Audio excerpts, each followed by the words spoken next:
فاعوذ باللہ من الشیطان الرجیم بسم اللہ الرحمن الرحیم۔ سورہ حجرات قرآن پاک کی ایک بڑی اہم سورت ہے، جس سورت میں اللہ تعالیٰ نے ہماری جو سوشل لائف ہے، ہماری جو اجتماعی زندگی ہے، معاشرتی زندگی ہے، اس کو بہتر سے بہتر بنانے کے لیے، کامیاب بنانے کے لیے اصول اور ضوابط اللہ تعالیٰ نے بیان فرمائے۔ اس میں ایک آیت میں نے پڑھی جس میں اللہ تبارک و تعالیٰ زندگی کا بڑا اہم اور ایک اصول ہمیں سکھاتے ہیں، جو ہماری آپس کی زندگی میں، گھریلو زندگی میں، ہمارے آپس کے تعلقات میں، آپس کے رشتوں میں یہ بہت بڑا سبق ہے، ایک اصول ہے۔ فرمایا یا ایھا الذین آمنوا، اے ایمان والو، ان جاءکم فاسق بنبأ، کوئی شرارت کرنے والا شریر جس کے مزاج میں فساد ہو، جس کے مزاج میں شرارت ہو، ایسا آدمی اگر کوئی خبر لے کر آئے، کوئی بات آپ کے پاس لے کر آئے، فوراً بات سن کر ایکشن نہ لو، بات سن کر فوراً جو ہے فیصلہ نہ کرو، نہ کسی کے بارے میں کرو، نہ کسی قوم کے بارے میں کرو، کیونکہ فتبین، تحقیق کر لو، یہ جو بات کہہ رہا ہے یہ بات صحیح ہے، کہاں تک درست ہے۔ ایسا نہ ہو کہ بات سن کر فوراً تم نے ایک فیصلہ کر لیا، وہ فیصلہ چاہے زبانی ہو، چاہے وہ گمان سے ہو، چاہے وہ عملی ہو۔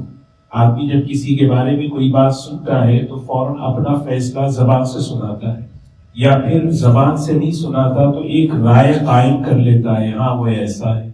یا تیسری چیز یہ ہے کہ اپنے عمل سے اس فیصلے کو نافذ کرتا ہے۔ یہ تین چیزیں ہیں۔ تو فَتُصْبِحُوا عَلَىٰ مَا فَعَلْتُمْ نَادِمِينَ، یہ فیصلہ کہیں تمہارے لیے نقصان کا سبب نہ بن جائے۔ یہ ایک واقعہ ہے، اس واقعے سے ہمیں یہ آیت بہت اچھی طرح سمجھ میں آئے گی، بلکہ یوں سمجھے کہ اس آیت کا جو شان نزول ہے، اس آیت کے نازل ہونے کا جو سبب ہے، ایک واقعہ ہے جو نبی کریم صلی اللہ علیہ وسلم کی مبارک دور میں پیش آیا۔ ایک صحابیہ ہیں ام المؤمنین حضرت جویریہ رضی اللہ تعالی عنہا، حضور اکرم صلی اللہ علیہ وسلم کی، ان کے والد تھے حارث۔ نبی کریم صلی اللہ علیہ وسلم کی خدمت میں آئے، آ کر انہوں نے کہا کہ مجھے اسلام قبول کرنا ہے۔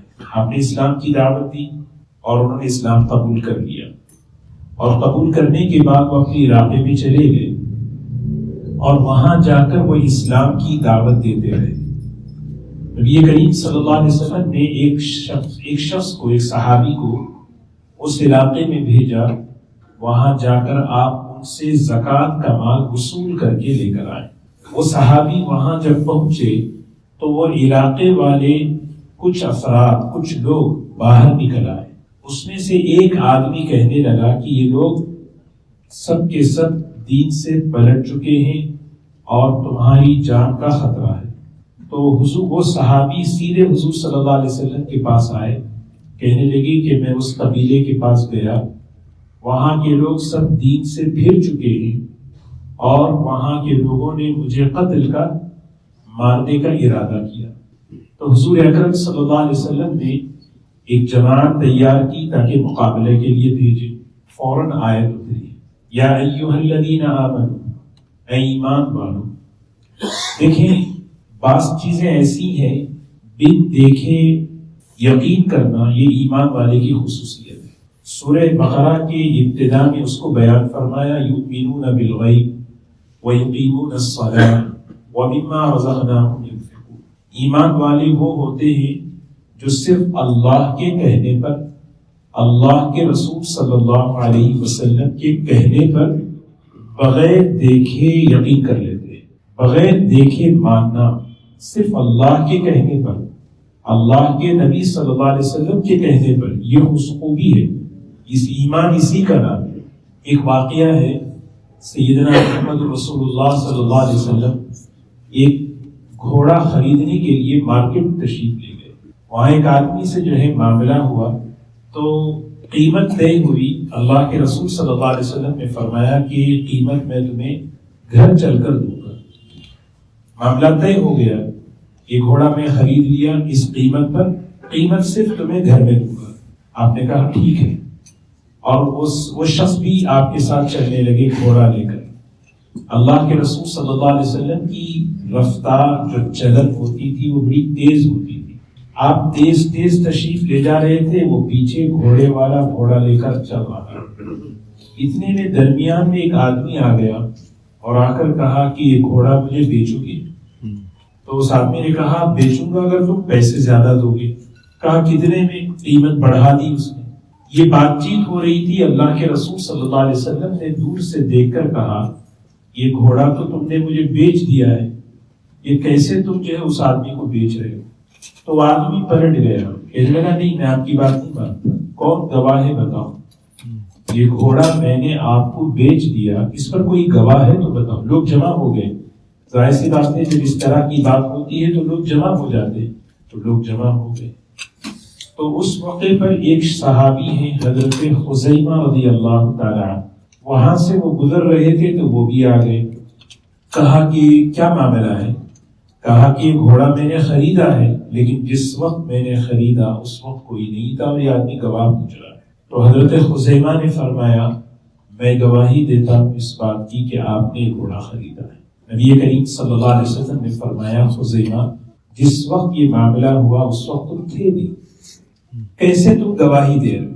تو حضرت خزیمہ نے فرمایا یا رسول اللہ صلی اللہ علیہ وسلم آپ نے اللہ کے معاملے میں بات کہی، جنت کے بارے میں بات کہی، آخرت کے معاملے میں بات کہی، ہم نے ان سب باتوں پر یقین کیا، ہم نے گواہ نہیں پوچھے، ان سب باتوں پر آپ کی بات پر ہم نے یقین کر لیا، اور اس گھوڑے کے معاملے میں آپ جھوٹ بولیں گے یہ ہو نہیں سکتا۔ تو اس موقع پر حضور صلی اللہ علیہ وسلم نے حضرت خزیمہ سے فرمایا خزیمہ تمہارے لیے یہ خصوصی بشارت ہے کہ تمہاری ایک کی گواہی دو گواہوں کے برابر ہے، ایک کی گواہی دو گواہوں کے برابر ہے۔ تو حضور اکرم صلی اللہ علیہ وسلم کی بات پر یقین آدمی کرے بھی دیکھے یہ الگ چیز ہے، لیکن جب ہم آپس میں جب مل کر رہتے ہیں اپنے گھروں میں، اپنے خاندان میں، اپنے دوستوں میں، اپنے علاقے میں، یہ ہماری ذمہ داری ہے کہ ہم اس طرح کی باتیں، اس طرح کی خبریں اگر کسی کے پاس آئے تو اس کے لیے سب سے بڑی ذمہ داری ہے کہ وہ تحقیق ہے۔ معاشرے کے اندر دو قسم کے لوگ ہوتے ہیں، دو قسم کا مزاج بتایا قرآن پاک میں، ایک مزاج منافق کا، ایک مزاج ایمان والے کا۔ یہ دونوں مزاج کیسے ہوتے ہیں؟ کیونکہ مدینہ منورہ جو ہے ایک پاکیزہ معاشرہ تھا، اس معاشرے کے اندر جہاں ایمان والے ایمانی صفات کے ساتھ رہتے تھے، اسی معاشرے کے اندر کچھ منافقین نفاق کی خصلتوں کے ساتھ رہتے تھے۔ اس بات کو سمجھانے کے لیے ایک واقعہ اللہ نے کروایا۔ اللہ تعالیٰ کی ہر چیز میں حکمت ہوتی ہے۔ بڑا مشہور واقعہ ہے قرآن پاک میں، سیرت کے اندر، اس واقعے کو واقعہ افک کہتے ہیں۔ حضرت عائشہ رضی اللہ تعالی عنہ ام المؤمنین، اللہ کے رسول صلی اللہ علیہ وسلم کی محبوب، سب سے محبوب ترین بیوی، جن کے بارے میں خود نبی کریم صلی اللہ علیہ وسلم نے فرمایا تھا کہ وحی کا آدھا علم اللہ نے جو مجھے عطا فرمایا وہ عائشہ کو عطا فرمایا، وحی کا آدھا علم جو اللہ نے مجھے دیا وہ عائشہ نے مجھ سے سیکھا۔ کہتی ہے 9 چیزوں پر اللہ نے مجھے جو فضیلت دی ہے دنیا میں کسی خاتون اور عورت کو فضیلت، ایسی نیک پاک باز عفیفہ کائنات ام المؤمنین حضرت عائشہ رضی اللہ تعالیٰ عنہ، ان پر الزام لگا، ان پر تہمت لگی۔ ایک سفر سے واپس تشریف لا رہے تھے، حضور اکرم صلی اللہ علیہ وسلم ضرورت کے لیے رکے، حضرت عائشہ اپنی ضرورت کے لیے کہیں دور چلی گئی، پتہ نہیں تھا اللہ کے رسول صلی اللہ علیہ وسلم نماز اور ضرورت سے فارغ ہو کر وہاں سے سفر کر رہے۔ جب حضرت عائشہ واپس آئی سب کچھ خالی تھا، میدان بیٹھ گئی، شاید آگے چل کر اللہ کے رسول صلی اللہ علیہ وسلم میری سواری کو خالی دیکھے تو پھر یہاں آئیں گے۔ ایک صحابی تھے، ان کی ذمہ داری تھی کہ وہ پورے علاقے میں جہاں جہاں مسلمان ٹہرتے ہیں کوئی چیز چھوٹی ہوئی ہو تو اس کو لے کر وہ آتے ہیں۔ انہوں نے دیکھا کہ کوئی خاتون ہے، آگے بڑھ کر دیکھا پردے کی آیتیں ابھی نازل نہیں ہوئی تھی، حضرت عائشہ رضی اللہ تعالیٰ عنہ کو دیکھ کر پہچان لی، تو حضرت عائشہ رضی اللہ تعالیٰ عنہ کے سامنے اپنی سواری کر دی اور وہ سواری میں بیٹھ کر سیدھے حضور صلی اللہ علیہ وسلم کے پاس پہنچی۔ ایک واقعہ ہوا کہ بلکہ یوں سمجھے کہ یہ بات سمجھانے کے لیے قیامت تک کے لیے یہ واقعہ اللہ نے کروایا کہ معاشرہ کس طرح پاکیزہ ہو اور معاشرہ گندا کیسے ہوتا ہے، ماحول گندا کیسے ہوتا ہے، ماحول میں پاکیزگی کیسے آتی ہے۔ اب منافقین اس چیز کو انہوں نے دیکھا کہ ایک خاتون ایک آدمی کے ساتھ اتنا سارا وقت رہ کر آئی ہے، الزام لگا۔ ایک عورت کے لیے، ایک خاتون کے لیے سب سے قیمتی جو چیز ہوتی ہے وہ اس کی عزت ہے، عفت ہے، حیا ہے۔ اب سوچیں نبی کریم صلی اللہ علیہ وسلم کو 23 سالہ زندگی میں جتنا مشرکین منافقین نے ستایا، جسمانی طور پر بھی ستایا، روحانی طور پر بھی ستایا، قلبی طور پر بھی ستایا، یہاں تک کہ اللہ کے رسول صلی اللہ علیہ وسلم کی مبارک بیوی کو یہ الزام لگایا کہ ان کا فلاں کے ساتھ تعلق۔ اللہ کے رسول صلی اللہ علیہ وسلم کے دل پر آپ بڑے پریشان، صحابہ پریشان، یہ مدینے کے اندر یہ باتیں پھیلنے لگی۔ افواہیں ہمارے گھروں میں، ہمارے درمیان، ہمارے تعلقات میں آتی ہیں۔ افواہ اسی کو کہتے ہیں کہ اذا جاءهم امر من الامن او الخوف اذاعوا به، یہ منافقین کی علامت بیان کی، جب بھی تمہارے سامنے کوئی بھی بات آئے، کوئی بھی خبر آئے، منافق جو ہوتا ہے تحقیق کے بغیر اذاعوا به، وہ اس کو پھیلا دیتا ہے، وہ اس کو آگے کر دیتا ہے، اس میسیج کو، اس خبر کو، اس اطلاع کو، بس اس کا ایک جذبہ ہوتا ہے، فارورڈ کرنے کا ایک جذبہ ہے، اس کو آدمی لگام دے۔ ایمان ہوگا کہ مجھے اللہ کے سامنے جواب دینا۔ ایک آیت میں آپ کو قرآن پاک کی پڑھ کر سنا، یعنی ہم سوچیں آج کے اس دور کے اندر کہیں میں اس گناہ میں تو مبتلا نہیں ہوں۔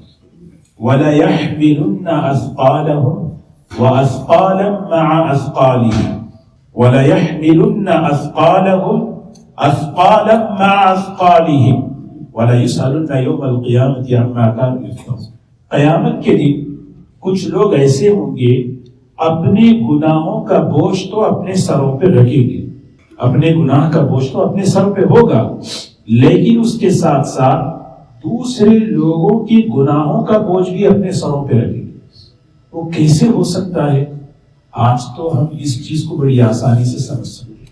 ایک آدمی نے مجھے کوئی بات کہی، بغیر کسی تحقیق کے آگے کروں، میں ذریعہ بنا اس میسیج کو، اس خبر کو، اس بات کو آگے کرنے کا۔ اس گروپ کے اندر کتنے 100 لوگ ہوں گے، ظاہر سی بات ہے اس بات کو سن کر کتنے لوگوں نے بدگمانی کی، وہ ساری بدگمانیوں کا، وہ ساری جو ہے تہمتوں کا جو گناہ ہوگا ایک آدمی اپنے کندھے پر لے کر آئے گا۔ وَلَيَحْمِلُنَّ أَثْقَالَهُمْ، ایک آدمی اپنا بوجھ لے کے چل رہا ہے، اللہ تعالیٰ اس سے بھی حفاظت فرمائے، لیکن کتنی بڑی مصیبت ہے۔ وَأَثْقَالًا مَعَ أَثْقَالِهِمْ، اپنے بوجھ کے ساتھ دوسروں کا بھی بوجھ۔ آدمی خود دیکھ لے، ایک میسیج میں فارورڈ کرتا ہوں بغیر کسی تحقیق کے، اگر وہ خدا نخواستہ غلط ہو، نبی کریم صلی اللہ علیہ وسلم کے زمانے کے اندر جو یہ واقعہ ہوا، منافقین جو ہے اس بات کو پھیلا رہے ہیں، اتنا پھیلا دیے ہیں کہ آپ جو ہے نا بالکل دل برداشتہ ہو گئے۔ آپ نے حضرت اسامہ کو بلایا تنہائی میں، فرمایا اسامہ عائشہ کے بارے میں تمہارا کیا خیال ہے؟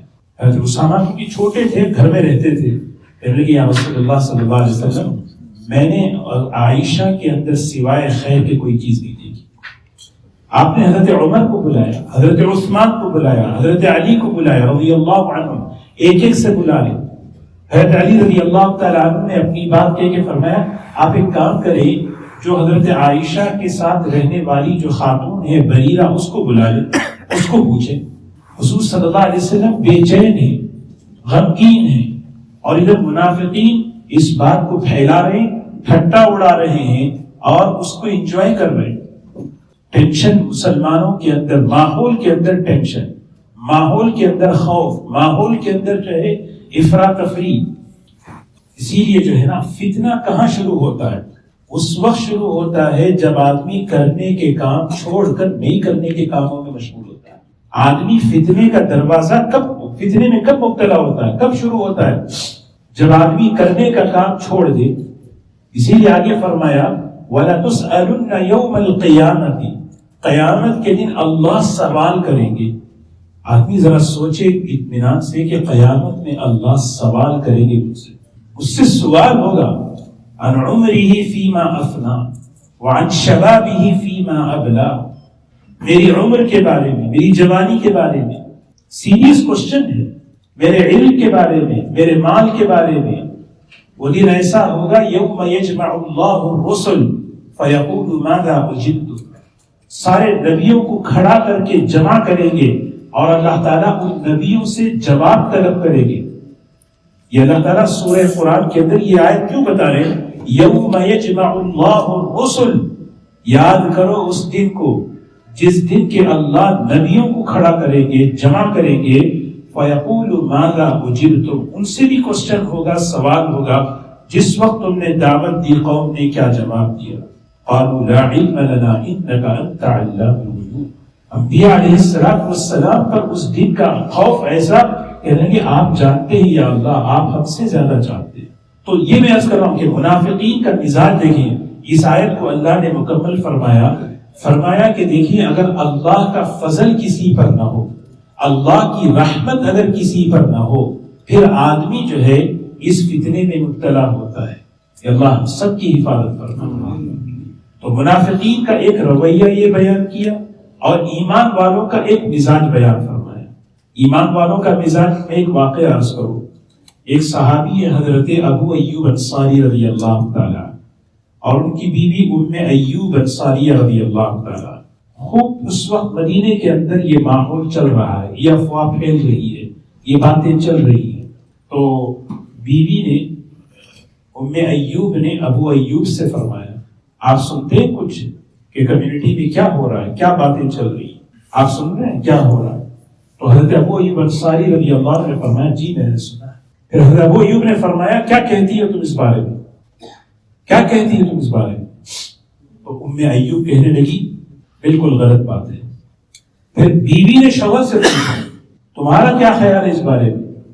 تو شوہر کیا کہتے پتہ ہے؟ کیا تم سے یہ چیز میں ایکسپیکٹ کر سکتا ہوں؟ کیا یہ تم سے میں یہ چیز ایکسپیکٹ کر سکتا ہوں؟ تو ام ایوب کہنے لگی استغفر اللہ، ہرگز نہیں.